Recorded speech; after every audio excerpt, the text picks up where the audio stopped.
प्रश्न नंबर पहला, दो सिक्के एक साथ 40 बार उछालेंगे। दो सिक्के एक साथ कितनी बार उछालेंगे? 40 बार। तो यदि हेड हेड यानी दोनों सिक्के पर हेड और एक पर हेड, एक पहले पर हेड दूसरे पर टेल, या पहले पर टेल दूसरे पर हेड, क्रमशः 9, 8, 12 बार, यानी हेड हेड कितनी बार? 9 बार, हेड टेल 8 बार और टेल हेड 12 बार। तो अब बचा कौन? या तो फिर दोनों हेड होंगे या तो फिर दोनों टेल होंगे, और या फिर पहला हेड होगा दूसरा टेल होगा, या पहला टेल होगा दूसरा हेड होगा। तो देखिए, तो ज्ञात कीजिए टेल टेल कितनी बार आया है। तो देखते हैं हेड हेड कितनी बार आया है? 9 बार। और फिर हेड टेल कितनी बार आया है? 8 बार। और फिर टेल हेड कितनी बार आया है? 12 बार। अब बचा सिर्फ क्या? टेल और टेल, वो देखते कितनी बार आया है। तो 12, 8, 20, 9, 29 बार। 29 बार क्या है? ये चीजें head head head tail tail head. तो टेल टेल कितनी बार आया होगा? ये जब 29 बार आया है तो टेल टेल हम ज्ञात करेंगे, तो यानी 40 में से 29 घटा देंगे, यानी 11 बार। 11 बार क्या आया है हमारा? टेल और टेल। सिर्फ दोनों सिक्कों पर क्या होगा? टेल। फिर देखते हैं क्वेश्चन नंबर हम 2। एक सिक्का 1000 बार उछाला गया। कितनी बार उछाला गया? 1000 बार। और पाया गया कि चित यानी टेल, टेल कितनी बार आया? 455 बार। ज्ञात कीजिए पट आने की प्रतिशत। ज्ञात कीजिए, सॉरी, चित यानी हेड, हेड कितनी बार आया? 455 बार। तो पट आने की प्रतिशत ज्ञात कीजिए। तो पहली बात तो देखिए पट आया कितनी बार? पट आने की संख्या, पट आने की संख्या यानी 1000 बार उछाला गया, जिसमें से 455 क्या है हमारे? चित। तो कितनी बार आ जाएगा हमारा? 45, यानी 545। 545 बार पट आया। अब प्रतिशत में कह रहा है पट आने का प्रतिशत, तो लिखेंगे पट का प्रतिशत। तो हो जाएगा, लिखेंगे पहले पट आया कितनी बार और टोटल यानी कितनी बार में गुणे 100। 1, 2, 1, 2, 10 से जब इसको भाग देंगे तो आ जाएगा 54.5%। ये हमारा आंसर हो जाएगा। प्रश्न नंबर 3, दो सिक्कों को एक साथ 400 बार उछालने पर देखा गया कि दो चित 90 बार है, एक चित 210 बार है, कोई भी चित नहीं 100 बार है। तो इनमें से प्रत्येक घटना घटित होने का प्रतिशत ज्ञात कीजिए। तो देखिए दो चित आया कितनी बार है? 90 बार। लेकिन जब इसको हम प्रतिशत में ज्ञात करेंगे तो सबसे पहले बार लिखेंगे कितनी बार आया है? 90 बार। कितनी बार में? 400 में। इसका मतलब ये हुआ कि 400 में 90 बार दो चित आया है। तो इसको जब प्रतिशत में ज्ञात करेंगे तो 1 0 2 0 कट गया, 4 से 4 दूनी 8, 4 दूनी 8, 4 पंचे 20, यानी 22.5%।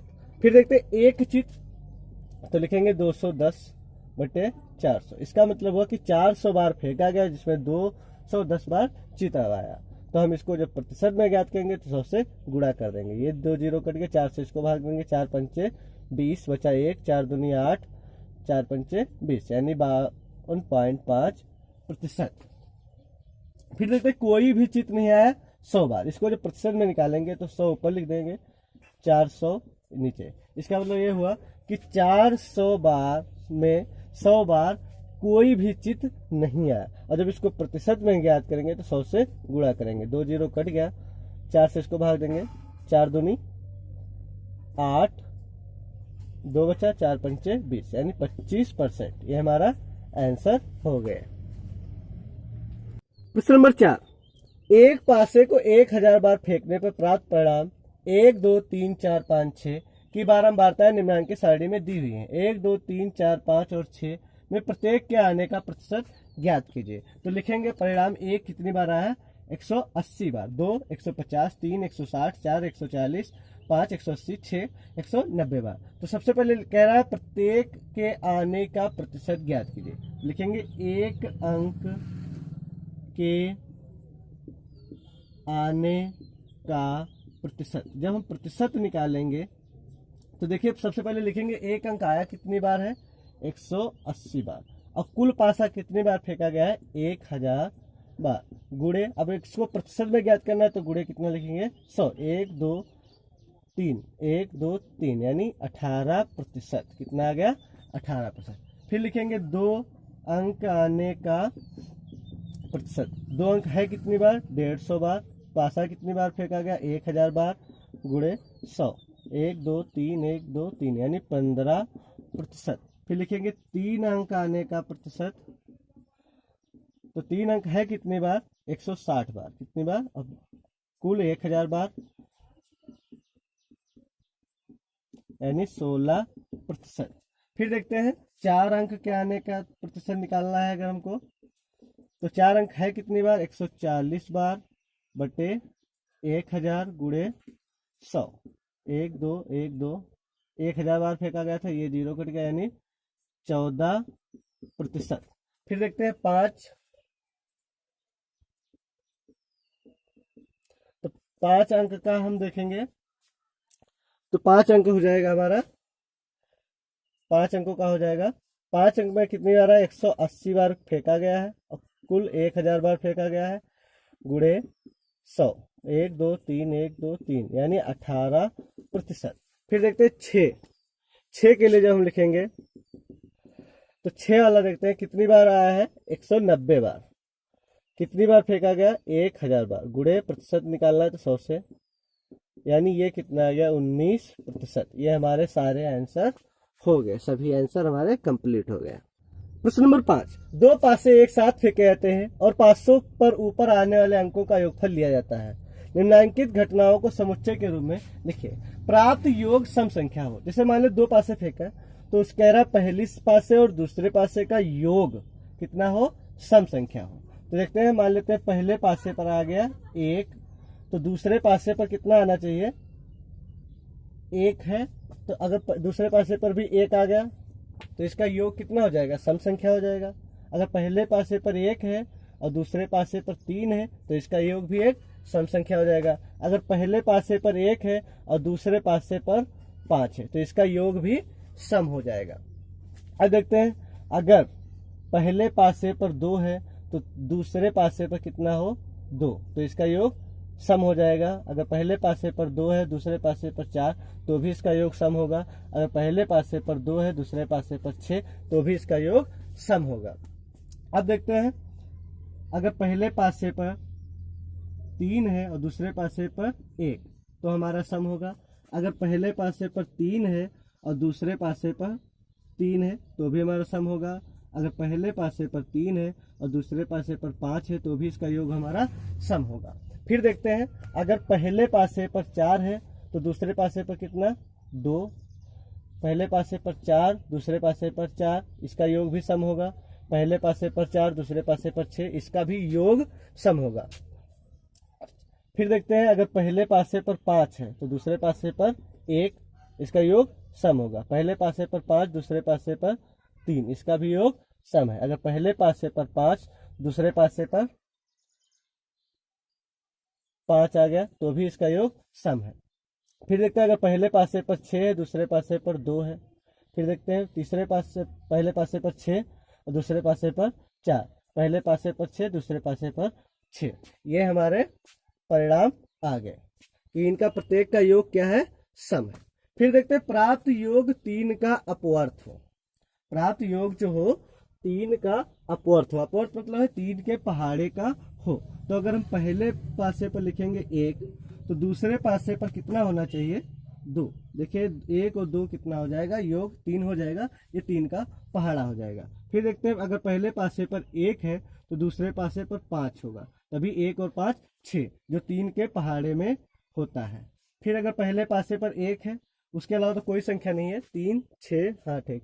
फिर देखते हैं, अगर पहले पासे पर 2 है तो दूसरे पासे पर कितना हो, 1, तो इसका योग जो है 3 के पहाड़े में होगा।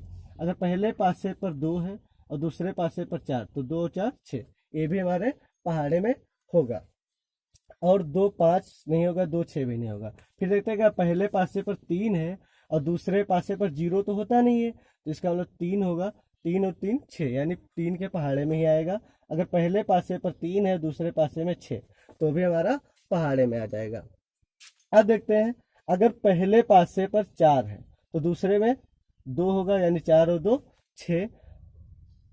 अगर पहले पासे पर 4 है तो दूसरे पासे पर 5, 4 और 5 9, ये भी इसका मतलब ये 3 के पहाड़े में ही आता है। फिर देखते हैं, 4 1 2 3 4 5 ठीक नहीं होगा। फिर देखते हैं, अगर पहले पासे पर 5 है तो दूसरे पासे पर कितना होगा, 1। 5 और 1 6। अगर पहले पासे पर 5 है तो दूसरे पासे पर 4। 5 और 4 9। 5 और 6 11 होता है। अगर पहले पासे पर 6 है तो दूसरे पासे पर 3। 6 3 9। अगर पहले पासे पर 6 है तो दूसरे पासे पर भी 6 हो तो हमारा 6 6 12 यानी 3 के पहाड़े में होगा। फिर देखते हैं क्वेश्चन नंबर 3। प्राप्त योग 4 से न्यून हो, यानी पहले और दूसरे पासे की संख्या को अगर हम जोड़े हूं तो उसका योग जो 4 से न्यून हो। तो मान लेते हैं पहले पासे पर अगर 1 है तो दूसरे पासे पर भी 1 है, इसका योग 4 से न्यून है। 1 2 इसका भी योग 4 से न्यून है। 1 3 देखिए ये संख्या नहीं ली जाएगी क्योंकि यहाँ पर कह रहा है 4 से न्यून हो, 4 ना हो, 4 से न्यून हो, यानी ये संख्या नहीं लेंगे। फिर देखते हैं, अगर पहले पासे पर 2 है और दूसरे पासे पर 1 तो ये भी हो जाएगा। अगर पहले पासे पर 2 है और दूसरे पासे पर 2 है तो ये नहीं लेंगे। अर्थात यही सिर्फ 3 संख्याएं हैं जिनका योग 4 से कम है। फिर देखते हैं क्वेश्चन नंबर 4। प्राप्त योग 10 से अधिक हो, तो पहले पासे पर अगर 1 है तो दूसरे पासे पर चाहे 6 भी हो तो भी उसका योग नहीं होगा।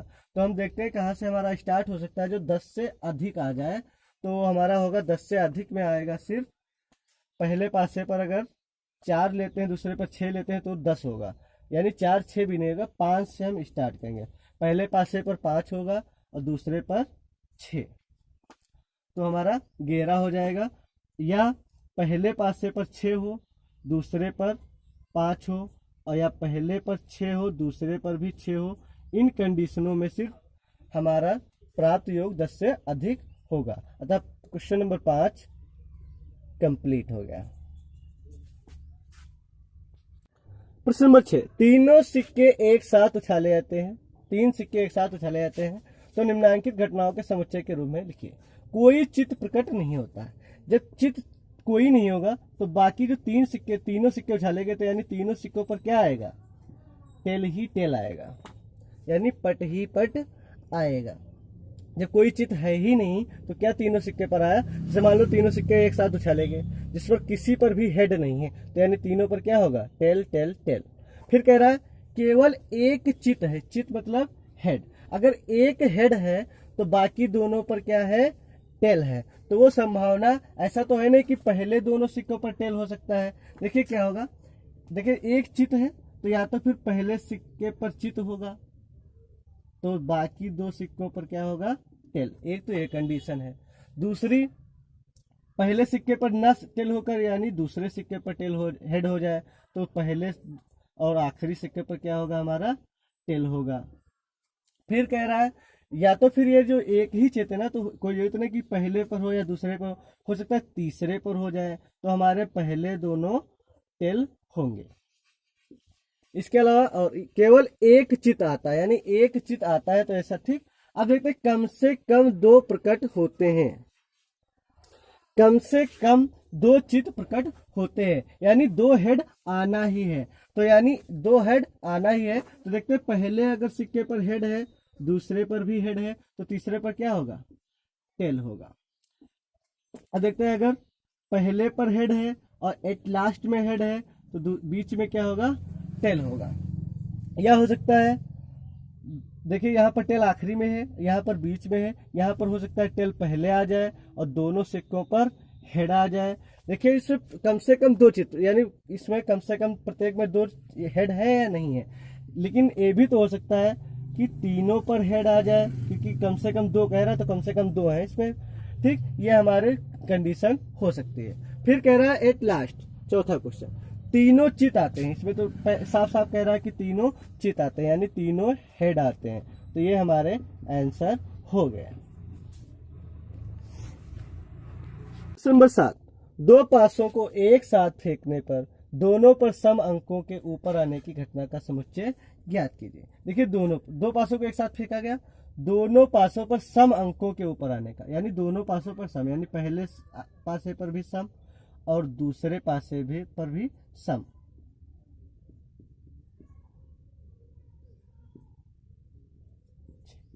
एक कंडीशन होगी, पहले पासे पर भी सम है, दूसरे पासे पर भी सम है, पहले पासे पर भी दूसरे। ठीक, अब देखते हैं 4 2 4 6, यानी पहले पासे पर 4 और 2, दूसरे पासे पर, पहले पासे पर 4, दूसरे पर 6, और सॉरी यहाँ पर 4 4 भी हो सकता है और 4 6 भी हो सकता है। फिर देखते हैं 6 2 6 4 और 6 6, यानी प्रत्येक के 3 3 होंगे, यानी पहले पासे पर 2, पहले पासे पर 2 है तो दूसरे में 2 4 6 2 4 6 2 4 6।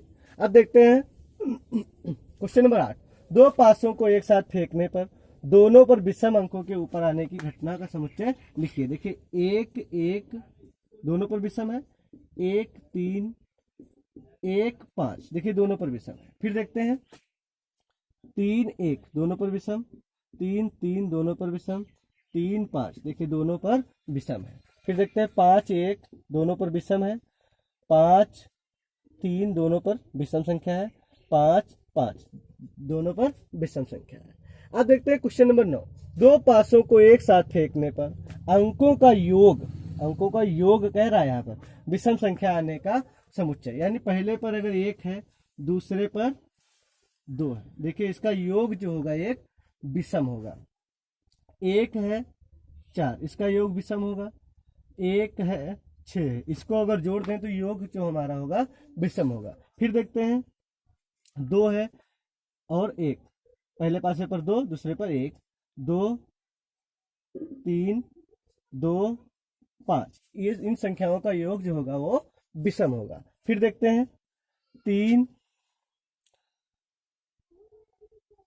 2 5 3 4 7 3 और 6 9, इनका योग भी विषम है। फिर देखते हैं 4 1 4 3 4 5, इनका योग जो है विषम है। फिर देखते हैं 5 2 विषम है, 5 4 विषम है योग, 5 6 इसका भी योग विषम है। फिर देखते हैं 6 1 6 3 6 5, इन सभी का योग क्या है हमारा विषम है, चाहे जो भी संख्या ले लो 3 और 4 7, इनका योग जो हमारा क्या है विषम।